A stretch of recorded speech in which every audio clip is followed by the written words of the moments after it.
दिल्ली विधानसभा चुनाव को लेकर आप और भाजपा के बीच पोस्टर वॉर चल रहा है। आम आदमी पार्टी ने एक्स पर शुक्रवार सुबह एडिटेड पोस्टर जारी किया। इसमें अमित शाह की तस्वीर लगाकर आपने गालीबाज दानव लिखा। साथ ही दिल्ली भाजपा चीफ वीरेंद्र सचदेवा और मनोज तिवारी की भी इसमें तस्वीर लगाई गई। इसके जवाब में भाजपा ने अरविंद केजरीवाल की तस्वीर लगाते हुए उन्हें पूर्वांचलियों का दुश्मन बताया। भाजपा ने पोस्टर शेयर करते हुए एक्स पर लिखा, पूर्वांचल समाज का अपमान, शीश महल के नवाब केजरीवाल की यही पहचान। इससे पहले भी भाजपा ने केजरीवाल को भूल भुलैया फिल्म का एडिटेड पोस्टर जारी करके केजरीवाल को चुनावी हिंदू बताया था। इसके जवाब में आपने अमित शाह को चुनावी मुसलमान बताते हुए पोस्टर जारी किया था। दिल्ली एनसीआर समेत पूरे उत्तर भारत पर मौसम विभाग ने बड़ा अलर्ट जारी किया है। नए पश्चिमी विक्षोभ के आने से मौसम में अचानक से बदलाव के साथ साथ भारी बारिश और बर्फबारी का अनुमान है। इसके साथ ही तेज हवाएं भी चलेंगी और कोहरा भी बढ़ेगा। इसके साथ ही पूरे उत्तर भारत में तापमान में भी गिरावट दर्ज की जाएगी।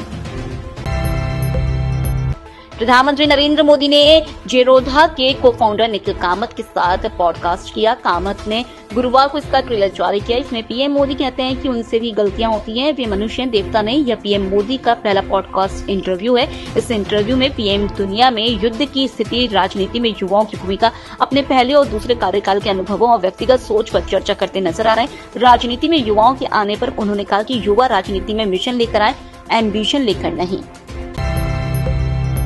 उत्तर प्रदेश के हापुड़ जिले में कोहरे का कहर देखने को मिला है। इलाके में घने कोहरे से जीरो विजिबिलिटी हो गई, जिसके चलते दिल्ली लखनऊ हाईवे पर करीब आधा दर्जन व्हीकल आपस में टकरा गए। हादसे की वजह से राहगीरों को काफी परेशानी का सामना करना पड़ रहा है। दुनिया में सुपर पावर कहे जाने वाले देश संयुक्त राज्य अमेरिका इस वक्त आग की लपटों से धधक रहा है और यह आग लगातार बढ़ती जा रही है। इस आग में कम से कम 5 लोगों की मौत हो चुकी है और हजारों की संख्या में घर जलकर पूरी तरह से खाक हो चुके हैं। आग पर काबू पाने के लिए फायर ब्रिगेड लगातार पानी की कमी से जूझ रही है। अनुमान है कि इस धधकती आग के कारण लॉस एंजलिस को करीब $50 बिलियन से ज्यादा का नुकसान हुआ है। इतनी बड़ी रकम कई देशों की जीडीपी से भी ज्यादा है। वहीं यह मालदीव की जीडीपी से 8 गुना से भी ज्यादा है। गौरतलब है कि अमेरिकी चुनावों में पार्टी की हार के बाद हुई यह भयानक घटना अमेरिकी राष्ट्रपति जो बाइडेन के लिए बहुत बड़ा झटका है। सुप्रीम कोर्ट में गुरुवार को सेम सेक्स मैरिज को मान्यता देने के लिए लगाई गई पुनर्विचार याचिकाओं पर सुनवाई हुई। कोर्ट ने इन याचिकाओं को खारिज कर दिया। 17 अक्टूबर 2023 को सुप्रीम कोर्ट ने सेम सेक्स मैरिज को कानूनी मान्यता देने से मना किया था। इस फैसले को लेकर 13 पुनर्विचार याचिकाएं लगाई गई थी। हरियाणा पंजाब के खनौरी बॉर्डर पर 46 दिन से आमरण अनशन पर बैठे किसान नेता जगजीत सिंह डल्लेवाल को लेकर आज सुप्रीम कोर्ट में सुनवाई होगी। इसके साथ ही कोर्ट में शंभू बॉर्डर खोलने के खिलाफ दायर याचिका पर भी सुनवाई करेगा। 6 जनवरी को सुनवाई में पंजाब सरकार ने डल्लेवाल की बातचीत से राजी होने की बात कही थी, जिसके बाद कोर्ट की कमेटी उनसे मिल चुकी है। इससे पहले डल्लेवाल ने एक वीडियो संदेश जारी किया, जिसमें उन्होंने कहा कि प्रधानमंत्री नरेंद्र मोदी हमारी मांगे मान ले तो मैं अनशन छोड़ दूंगा। हमारा अनशन करना कोई कारोबार तो नहीं है, न ही हमारी शौक है। कोरोना वायरस जैसे ह्यूमन मेटान्यूमोवायरस के देश में कुल 12 मामले हो गए हैं। गुरुवार को 3 नए केस मिले। पहला मामला उत्तर प्रदेश का है। लखनऊ में 60 साल की महिला पॉजिटिव पाई गई है। बलरामपुर अस्पताल की निदेशक डॉक्टर सुशील चौधरी ने दैनिक भास्कर से इसकी पुष्टि की है। वहीं गुजरात के अहमदाबाद में एक 80 वर्षीय बुजुर्ग और हिम्मतनगर में 7 साल की एक बच्चे की HMPV रिपोर्ट पॉजिटिव आई है। हालांकि ये रिपोर्ट प्राइवेट अस्पताल की लैब की है। सरकारी रिपोर्ट शाम तक आएगी। महाराष्ट्र और गुजरात में 3, कर्नाटक और तमिलनाडु में 2, पश्चिम बंगाल और यूपी में 1 केस सामने आए हैं। सिंगापुर जाने वाली एयर इंडिया की फ्लाइट को उड़ान के बाद तकनीकी खराबी का पता चला। इसके बाद उसकी चेन्नई एयरपोर्ट पर लैंडिंग करवाई गई।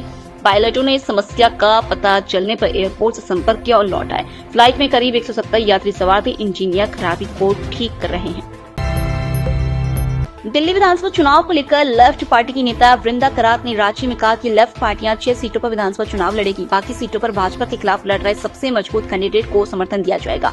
दिल्ली की 70 विधानसभा सीटों के लिए 5 फरवरी को वोटिंग होगी। 8 फरवरी को इसके नतीजे घोषित किए जाएंगे।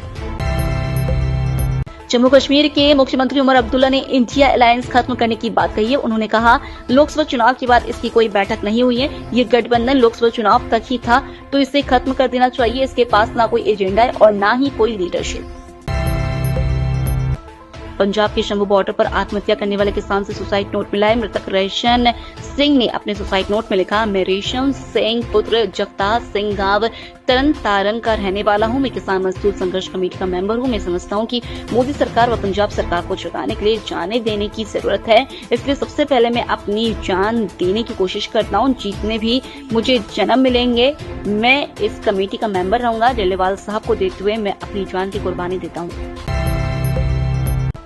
देश में तेज सर्दी के साथ साथ घना कोहरा भी देखने को मिल रहा है। शुक्रवार सुबह एमपी और यूपी समेत 17 राज्यों में घने कोहरे देखने को मिला।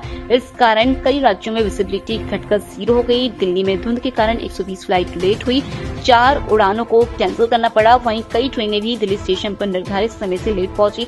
उत्तरी रेलवे ने बताया कि अब तक 26 ट्रेनें लेट हैं। यूपी के सभी 75 जिलों में कोहरे छाया हुआ है। नोएडा में विजिबिलिटी 0 रिकॉर्ड की गई है। आगरा में ताजमहल 20 मीटर की दूरी से दिखाई नहीं दे रहा है। यहाँ कानपुर सबसे ठंडा जिला रहा। यहाँ न्यूनतम तापमान 4.4 डिग्री पहुंचा।